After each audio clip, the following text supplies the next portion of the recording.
Bonjour à vous. Je voudrais vous remercier tout d'abord d'avoir cliqué sur le bouton qui permet que je puisse rentrer dans votre maison. Je voudrais partager un petit enseignement sur les différentes sortes de foi dans la guérison, car il y a dans la Bible, et même dans mon expérience personnelle, plein d'exemples de foi qui s'exercent de manière différente, de foi différentes on pourrait dire. Et tout d'abord, si aujourd'hui on est guéri de toutes sortes de maladies, de toutes sortes d'infirmités, c'est seulement pour une chose merveilleuse que Jésus a accomplie pour nous. C'est-à-dire qu'il est mort sur la croix pour nous pardonner nos péchés, pour qu'on soit réconcilié avec Dieu le Père, pour qu'on soit guéri de toute maladie et de toute infirmité. Donc le salut englobe pas seulement le salut de notre âme pour la vie éternelle, mais aussi la guérison dans notre corps mortel. Donc en fait, après bien des méditations et des observations sur la foi et sur la guérison, je me suis rendu compte qu'il y en a plusieurs sortes. Et donc j'ai vu que dans différents prédicateurs qui ont du succès, qui voient beaucoup de guérison dans leur ministère, je me suis rendu compte il y en a beaucoup de ces prédicateurs qui passent à côté, je pense, de la plupart des guérisons qui pourraient avoir lieu. Il s'arrête à mon avis, il s'arrête au mauvais moment dans la prédication, c'est-à-dire qu'en général, il ne s'arrête que sur des paroles de connaissance qu'ils reçoivent, et sur des paroles d'autorité ou des paroles de révélation. Donc les paroles de révélation du style il y a quelqu'un dans la salle qui a une maladie de cœur ou qui a un problème de genou, et donc il y a des personnes qui sont guéries sur ce genre de paroles. Puis il y a aussi des personnes qui sont guéries sur une parole d'autorité, donc quand on ordonne à la maladie de quitter les corps à voix haute dans l'assemblée, au nom de Jésus, j'ordonne à cette maladie de cœur de quitter, au problème des yeux, j'ordonne aux yeux de recouvrir la vue, et ainsi de suite. Euh, donc quand on a ce genre de réunion, on s'arrête bien souvent, j'ai remarqué que le prédicateur s'arrête là, il va pas beaucoup plus loin dans l'imposition des mains, très souvent, et donc à mon sens, il passe à côté de beaucoup de guérisons qui pourraient avoir lieu, puisque tout le monde n'a pas ce genre de foi pour être guéri sur une parole de connaissance ou une parole d'autorité. Euh, il y a des gens qui ont la foi pour être guéris au moment où vous leur imposez les mains. D'ailleurs, Jésus a dit voici les signes qui accompagneront ceux qui auront cru. En mon nom, ils imposeront les mains aux malades et les malades seront guéris. Mais il n'y a pas seulement ce genre de foi, il y a aussi des gens qui ont la foi, qui seront guéris en touchant vos vêtements. Et moi-même, j'ai vu ce genre de guérison plusieurs fois. Je me souviens d'une femme qui avait des problèmes aux genoux et elle avait des difficultés pour marcher.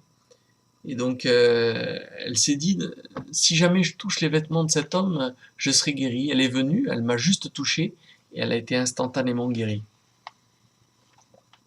Il y a plein de sortes de, de foi différentes, et des gens qui ont une grande foi, comme le centenier romain qui dit à Jésus, mais non, mais je ne suis pas digne que tu rentres dans ma maison, Seigneur, mais dis seulement un mot, et mon serviteur sera guéri. Et Jésus, il est émerveillé, il dit, mais même en Israël, j'ai pas vu une telle foi. Euh, et puis alors même, le serviteur du centenier a été complètement guéri. Et donc, voilà, c'est quelques témoignages sur la guérison que je voulais partager avec vous. Je vais en partager d'autres, certainement. Euh, donc, moi, j'aime pas trop voir des gens qui s'arrêtent au simple fait de rester au micro et de proclamer, parce que euh, je crois qu'on va pas jusqu'au fond des choses quand c'est comme ça. Donc je le vois dans la vie de Jésus, l'évangile de Matthieu, au chapitre 15 et du verset 29 à 39, il est dit que Jésus est resté avec la foule pendant 3 jours. Il les a enseignés, il a prié pour eux, et il y avait plein de guérisons miraculeuses, plein de choses miraculeuses qui se passaient, mais Jésus est resté 3 jours avec eux. Il s'est pas contenté de parler, de proclamer, et puis de partir. Donc il y a du temps, et je vois que moi, dans les quelques réunions que j'ai fait, où j'ai passé vraiment du temps à prier pour les gens, mais j'ai vu plus de guérisons en imposant les mains, même en mettant de la salive sur les yeux des aveugles. J'ai vu plusieurs fois des aveugles être guéris. Et une fois, j'ai prié pour une jeune femme qui avait des problèmes aux yeux et elle avait vu que je mettais de la salive dans les yeux de certains aveugles et puis que les aveugles le voyaient. Et donc, quand j'ai eu prié pour elle, elle est partie, puis après elle est revenue. Elle a dit non, non, je veux que vous mettiez de la salive dans mes yeux. Donc j'ai fait ce qu'elle m'a dit, et puis le lendemain elle est revenue, ses problèmes aux yeux avaient complètement disparu. Elle a donné son témoignage, c'était magnifique. Et donc il y a des gens qui ont la foi pour que au moment où on leur impose les mains, ils sont guéris. Et puis il y a d'autres gens aussi qui ont la foi que quand on est dans la présence de l'homme de Dieu, celui qui croit en Jésus, on sera guéri. Moi-même j'ai vu des gens qui, je ne savais même pas qu'ils étaient malades, juste en parlant avec eux, ils étaient instantanément guéris. On voit ça dans la Bible, on voit on posait les malades sur le passage où allait passer l'apôtre Pierre, et quand son ombre passait, les malades étaient guéris. C'est quelque chose que moi-même j'ai vécu, surtout au Pakistan, mais bon, pas seulement au Pakistan, même ici en France. Je me souviens d'un ami à qui j'ai téléphoné. Ça faisait 3 jours qu'il était alité. Il pouvait pratiquement rien faire, pratiquement pas bouger depuis 3 jours. Et moi, j'avais besoin qu'il me rende un service. Et donc, je téléphone. J'ai eu sa femme au téléphone. Et elle me dit, je te le passe. Et elle lui a passé le combiné téléphonique. Et au moment où j'ai dit allô, il a été instantanément guéri. Il s'est levé de son lit. Je savais même pas qu'il était malade. J'ai pas prié pour lui. Et il a été guéri instantanément. Donc voilà, c'est quelques réflexions, c'est quelques témoignages sur la foi. J'ai vu des gens qui avaient des jambes plus courtes l'une que l'autre. Au moment où on prie, la jambe repousse. Je me souviens d'un jeune garçon, je l'avais fait allonger par terre. Et puis j'ai pris ses 2 jambes, et au moment où j'ai pris ces 2 jambes, j'ai fermé les yeux, j'ai dit merci Jésus. Quand j'ai dit merci Jésus, la jambe a instantanément rallongé. Donc c'est des petits témoignages comme ça. Je me souviens d'un jeune homme que j'avais pris en stop et j'ai témoigné, et puis il dit ah mais moi aussi j'ai une jambe plus courte que l'autre. Alors j'ai dit mais tu veux que je prie pour toi? Il me dit oui. Alors on s'assoit, on s'arrête sur une aire de repos, je le fais asseoir sur un banc, je commence à prier, la jambe elle a fait un bond en avant comme ça. Lui, il était surpris de voir la jambe repoussée, puis après il témoignait, je me souviens, à plein de gens, parce que j'ai pris d'autres personnes en stop, et à qui il avait témoigné, et donc ils m'ont raconté, ah oui, mais je connais ce jeune homme, effectivement, sa jambe a repoussé. Je me souviens d'un homme pour qui j'ai prié sur la place publique, il avait eu un accident de voiture, je crois, et donc il lui avait coupé l'os d'environ 3 centimètres. Et donc, quand j'ai prié pour lui, la jambe a repoussé, il est reparti sans sa talonnette. Je me souviens de différentes aveugles, notamment bon, même des sourds et muets, ce sourd et muet au Pakistan.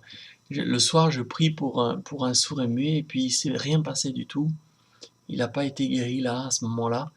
Et le lendemain, j'avais demandé à ce qu'il y ait une réunion avec les enfants, et donc il était là, ce sourd et muet, mais je ne savais pas que c'était le même que la veille, je l'avais pas reconnu. Et donc il s'avance, donc on me dit qu'il était sourd et muet, je prie pour lui, et instantanément devant les enfants, il s'est mis à parler, et donc à entendre. C'était magnifique de voir ça. Donc, au travers de ces petits témoignages, je crois que Dieu peut faire quelque chose de merveilleux dans ta vie et peut te guérir de n'importe quelle maladie. Il n'y a aucune pour lesquelles Jésus n'est pas mort sur la croix. Il n'y a aucune maladie qui n'a pas été portée dans son corps, et la malédiction donc de cette maladie est tombée sur lui. Je me souviens aussi d'une femme qui avait des espaces entre les vertèbres, et elle s'était constatée par radio, et donc je prie pour elle, et quelque temps après, on m'a raconté qu'elle était retournée faire des radios, et, euh, et puis il n'y avait plus rien, il n'y avait plus de problème dans la colonne vertébrale. Je me souviens aussi de personnes pour qui j'ai prié quand j'étais il me semble, au Pakistan. Je priais pour quelqu'un qui était dans un autre pays au téléphone, et puis au bout du fil, il était instantanément guéri. C'était magnifique de voir ce genre de miracle que le Seigneur peut opérer. Donc si toi-même tu es malade, si toi-même tu as une infirmité, quelle que soit la maladie à laquelle tu es confronté, sache que Jésus peut te guérir. Et contrairement à ce que beaucoup de gens pensent, Jésus ne nous guérit pas par sa puissance, parce que celui qui croit en Dieu, il croit que Dieu est puissant. C'est pas pour démontrer sa puissance que Dieu nous guérit, mais c'est pour démontrer son amour. D'ailleurs, c'est par amour qu'il a donné sa vie. Il n'a pas donné sa vie par sa puissance. Quand il est mort sur la croix, c'est pas par puissance qu'il est mort, il est mort par amour. La Bible dit qu'il a tellement aimé le monde qu'il a donné son Fils unique, donc en parlant de Dieu le Père. Donc c'est par amour. Si Dieu veut te guérir, c'est par amour. Il faut que tu crois en son amour infini. La Bible dit que Dieu est amour, et c'est son amour qui te guérit. Donc pendant que je parle, là même, pendant que je donne ces témoignages, tu peux être guéri de ta maladie, de ton infirmité, tu peux être pardonné de tes péchés, tu peux être réconcilié avec Dieu le Père au travers du sacrifice de Jésus. Donc je vais prier maintenant pour ta guérison. Je vais ordonner à ta maladie de quitter ton corps. Je vais te demander de faire des mouvements que tu ne pouvais pas faire auparavant. Et donc, vraiment, je vais invoquer le nom de Jésus sur ta vie. Merci Père pour ces bien-aimés qui regardent en ce moment. J'ordonne à toute maladie, toute infirmité de quitter les corps maintenant au nom de Jésus de Nazareth. Au nom de Jésus de Nazareth, infirmité, tu quittes, tu t'en vas. J'ordonne aux yeux de recouvrir la vue. J'ordonne aux colonnes vertébrales de se redresser. J'ordonne aux maladies, aux cancers de quitter ces corps au nom de Jésus. Maladie, quel que soit ton nom, j'ordonne que tu quittes le corps de ces bien-aimés au nom de Jésus de Nazareth. Au nom de Jésus de Nazareth, maladie, tu quittes, dégage. Infirmité, tu t'en vas.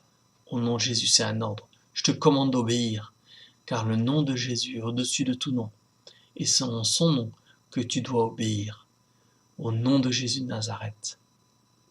Au nom de Jésus de Nazareth. Amen. Commencez à faire des mouvements que vous ne pouviez pas faire auparavant. Commencez à vous lever. Levez-vous au nom de Jésus. J'ordonne que vous vous leviez au nom de Jésus. Tous les mouvements que vous ne pouvez pas faire avant, j'ordonne que vous puissiez les faire maintenant au nom de Jésus de Nazareth. Amen.